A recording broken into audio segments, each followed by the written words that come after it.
podcast series, the podcast where we feature the inspirational journeys and practical experiences of our outstanding alumni. I am Afsha Khan from the School Alumni Department, and today we have a remarkable alumna with us from the City School Gulberg campus batch of 2009. She's currently working as a Senior Marketing Manager at Systems Limited. Today we are going to talk about digital marketing, its future trends, skill sets required in this field, and corporate cultures, and much more. So here she is with us. Assalamualaikum, Hijab. How are you doing? Thank you, Afsha. Thank you for having me. I'm doing really well and very excited for our conversation today. So I'm excitedly looking Likewise. forward to hearing your Likewise. successful journey. Please tell us about yourself. Afsha, I am a marketing and communications professional. I've Good. been working for the last 8.5, 9 years. Back when, like you said, that we talk about digital marketing today, and I was just thinking that back when I started my career, there was no such thing as digital marketing because Yeah, 8 years back. 8.5, 9 years back. So till date, from 2011 when I graduated from Kinnaird College in doing my bachelor's in international relations. Till date, I've had the privilege and honor of working with 50 plus brands across their marketing and communication strategies. Wow, So amazing. so it's been a highlight of my career to see all those brands transition from being traditional to becoming digitally savvy. Moreover, I'm a published writer. I've Wow. written, I continue to write for large publications. I've written for Daily Times, Pakistan Today, around pieces that are pertinent, pieces that are close to my heart around socio-economic issues. And yeah, that's about it. That's what I Very do. good, very Yeah. well done. Great to hear about your Thank notable you. achievements. Thank you so much. Share your experience of the city school, from the city school alumna to becoming a senior marketing professional at one of the top Pakistan's IT firm. Looking back, I think city school shaped the large part of my life, and I can say that because there have been so many moments in my life and I've reflected upon, you do think about these things, your educational background, your institutions, and I keep coming back to the city school. So I started my journey around 8.5, 9 years ago. I graduated from Kinnaird College in International Relations. Soon after, I started working in a digital advertising agency.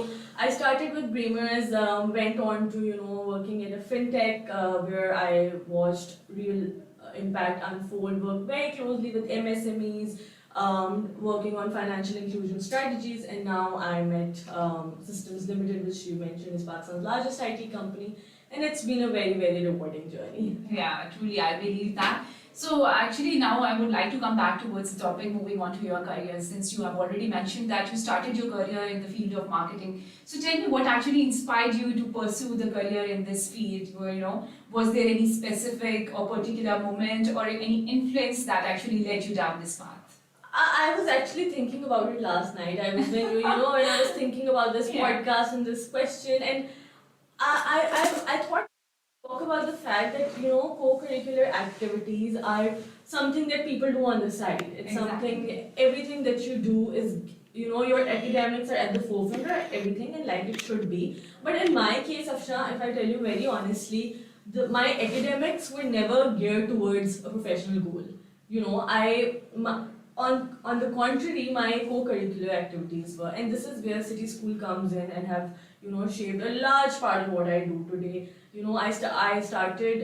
joined city school when I was in grade 4 up until my O levels, and I remember the best memories from this school has been being on the mic, just like I am today. There's so many, from the morning assemblies that we have to annual days to dramatics competitions to parliamentary debates to writing competitions, all of that, which is now a very important skill in my professional life. It has all its roots from my time at the city school, honestly. If I talk, I don't like talking about my subjects because my subjects have not geared me towards my professional goals. My my co-curricular activities have. So just to answer your question, there has never been a particular moment when I thought that okay, I'll end up in marketing because marketing was something that just happened gradually over time. And it's anchored in my passion for writing. And especially this digital marketing Yes, issue. and especially for my passion for writing because when I was in A levels or when I was in my O levels, even up until my bachelor's, I thought that I would do something that involved writing. During my bachelor's, when I was studying international relations, unlocked a new world for me. I did not know that, there was so much happening, because this is not something that you're taught in schools, at least back then it wasn't. That, marketing and communications is something very, very important, which schools have started to teach now, but back then there was not really a lot of conversation around it, right? So when I joined Bremers, I realized this is an entirely new world. There's digital marketing here, coach, Yes. or we would be, we would go to clients, and I've till date, if I look back, I've worked across 50 plus clients, shaping their marketing and advertising solutions, shaping their strategies. And I've been a part of the journey for so many brands where they've transitioned from just being on billboards to actually having very, very sound digital campaigns. So from there on, one thing led to another. Bremers unlocked a new world for me. I realized the huge potential in digital marketing, and that pretty much led me to where I am today, which is Systems Limited. That's great. Yeah. So I'm sure you're enjoying your, I am. professional journey. So in every field you've encountered a lot of challenges. I believe that in this specific field, that the field itself is quite dynamic and ever evolving. Yeah. So how do you keep yourself up to date with the latest trends and innovations? Afsha, in this particular field, especially in this field, you are always in an always-on mindset. Exactly. There's something. Yeah. Everything's changing at a lightning speed, right? That's true. Consumer sentiment is changing. I've had the privilege of working with very, very diverse set of consumers. For example, I was working in a fintech called Finja. It's Pakistan's leading fintech, targeting MSMEs, which are your Karyana stores, right? Okay. So that is a very, very different kind of segment.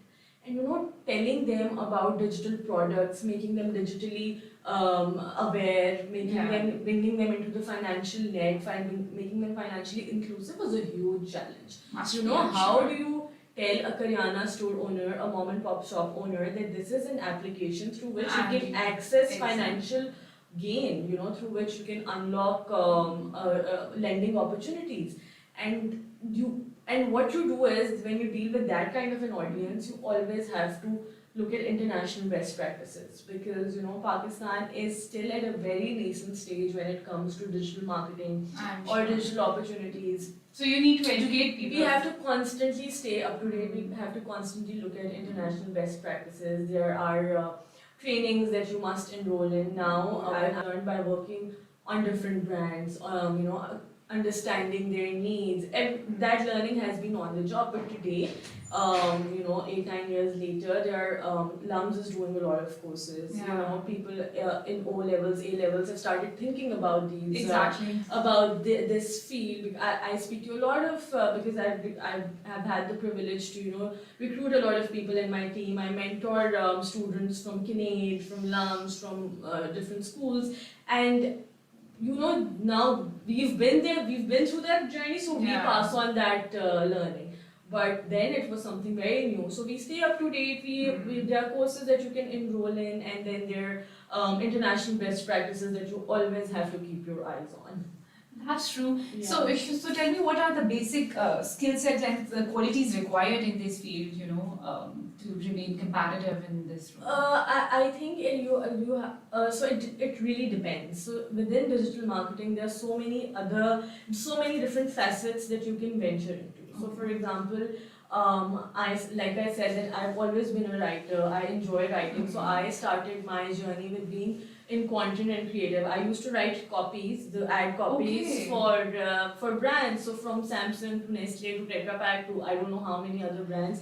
I've worked on their content strategies. I've presented those creative campaign ideas, and Alhamdulillah, it has been very gratifying to see your copy or your ad running on TV, on digital, your DVCs running on YouTube. Ekdam ad aa jata hai aur aap kehte hain, oh ye to I came up with this concept, right? So that has been that is one area where you can venture into. So either you can be in creative or content.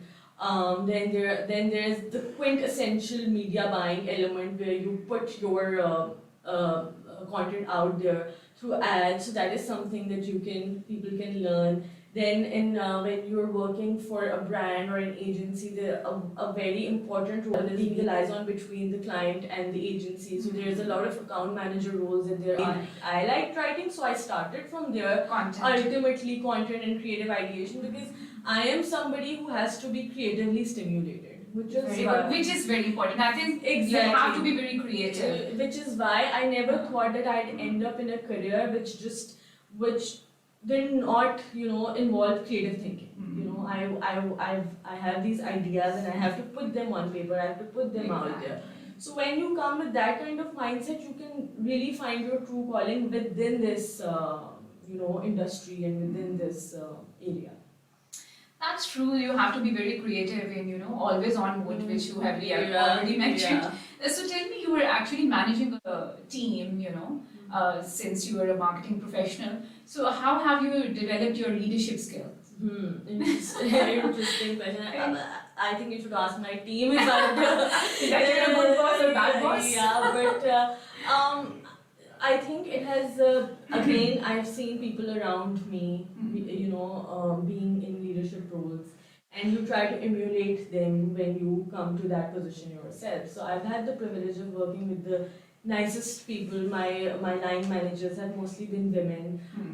Even at Systems Limited right now, it's very, very heartening to see that within the tech space, you don't see a lot of women traditionally, but now, so for example, the CHRO is a woman, the head of marketing, who's my manager, is a very dynamic woman. The CFO is a woman. Very good. So so many inspirational women around you helps. And then even in your personal life, you see examples. I've grown in a family of strong women. So I've seen my mother. Your mother was working. My mother is still working. She's been with the city school for the last 25 years now. When you see people around, and especially women, they're working around. Exactly, and then when you see so many women around you, you tend to draw on from their examples, and even the men around you, they also help you become the person that you are, obviously. So if I were to say that how did I develop my leadership abilities, that has come directly from the people around me, and the mentors you have. The mentors I have. So I'm sure it's not very easy, to lead a team of 10 members, and so that's good. Another question I have, which is very important and very close to my heart, that is, you have a demanding role and you have to manage your personal life with that as well. So it can be very, very challenging. So, how do you prioritize and manage work-life balance to ensure that you have time for your personal life? After that's a really great question, and something that's also very close to my heart, because I feel that times have changed, and I don't know why there's even a conversation that women are working. Just like men are working, women are working. Exactly. It's as simple as that. I remember when I got married, and I went back to work after taking a short break of 2 weeks, जो आपने लेनी होती है अपनी शादी की annual break. So I went back to work and someone was like, "You're back. I thought you got married." And I was like, "Aren't you married? Why was this expectation that I'm going to quit just because I'm married?" But that is something that really, really has to change. And when it comes to balancing, like I said, that I come from a family where there have not been very staunch gender roles. My brother or myself, things have never really been different. So it came naturally to me. It wasn't something that I saw was like something different. I saw my mother working. You saw your family working around you. I saw the way my parents function in an environment where both the parents were working. It was not something like the father has to go and the mother has to stay home. So that came very naturally to me. It was not something that was different. Then of course, so I'd give that credit to my parents, nurturing me in that environment, especially my father, because fathers have to be supportive. Exactly. Of course, and since you have a supportive family, you're married and you're managing your own house. Yeah, so I think the first thing is, being in that kind of environment, having a support system. Like for example, Alhamdulillah, it has never been a conversation between me and my husband, just like he goes to work, I go to work, it's very natural. Right, but obviously I say that from a place of entitlement and from a place of privilege, but it's not the same for everybody. But it should be. It should be. It should be. It's not the same, but it should be. And having said that, while society has created this expectation that women will be the natural caregivers and women are expected to stay home, society has cultivated that, right? It is not something that is, it's not nature, it's nurture. So it is also up to the society now to create that enabling environment for women. That's Give them true. flexibility. Exactly. If you have prescribed women to that role of being a homemaker and a caretaker, and you're expected to multitask, that's fine. But then give us that flexibility. Give us that space. Give us a place on the table. You know, you have to allow women to be in that position where they can voice their thoughts. There have been several moments in my life when I've been the only girl in a boardroom. I've been in presentations and I've been in meetings at very large companies where I was the only girl presenting to a room full of men. Especially it happens in the corporate culture. It does, and you know, it really bothers you that why. There's so many talented women out there that I know who cannot pursue their passions fully, and I could because I come from that kind of family. But it didn't have to be the same way, right? So it's up to the society now to understand that your country, with half of its population sitting at home, cannot reach the level that you want it to be. Right. And of course, there's a certain mind shift now. It is happening. I see a lot of women pursuing their career even well beyond their marriage and kids. But then it is also up to the workplaces to, you know, provide those kind of opportunities. So, for example, I'd really like to mention here, Systems Limited does that. There are daycares in all our offices. Remote work. Remote work, like I was telling you, I come on Friday. We are in a completely hybrid setting. And flexible, Flexible. hours and So, everything. you know, They should offer it. Give women that kind of flexibility, give women that kind of space, give women that kind of opportunity, and then see your enterprise and see your company soar. And plus, I believe a lot of women are now, working and, people are understanding it. I hope they will understand more. Continue to understand Yeah. it, hopefully. That's true. So, in the last, I have a last question for you, which is an advice for the young generation, those who are actually looking for their, career, especially in this field. What is your advice for them? My advice to them would be to just follow your true calling. And at this stage in your life, you might not know what it is. And true callings change. That's also, but do what makes you happy. If your parents tell you to be a doctor and your heart says you want to be a writer, please don't be a doctor. You will be a terrible doctor. If you Still become a writer. Do what your heart says, do what makes you happy. Like, very, very important for everybody to be A, creatively stimulated, B, follow what their heart says, and C, just cancelling out the noise around you. There's going to be so much banter, there's going to be so much commentary on what you're doing with your life, but ultimately, no one cares. Ultimately, just follow what your heart says. Of course, don't go on breaking rules, but just do what makes you happy. And So, your advice is listen to your heart. Yes, yes. So, please. thank you so much, Hijab. Thank you everyone for watching TCS Alumni Podcast. We hope this discussion has provided valuable insights. Remember that the beauty of this field lies in its constant innovation. So stay curious, stay adaptive, and keep pushing your boundaries. Wish you good luck. Allah Hafiz.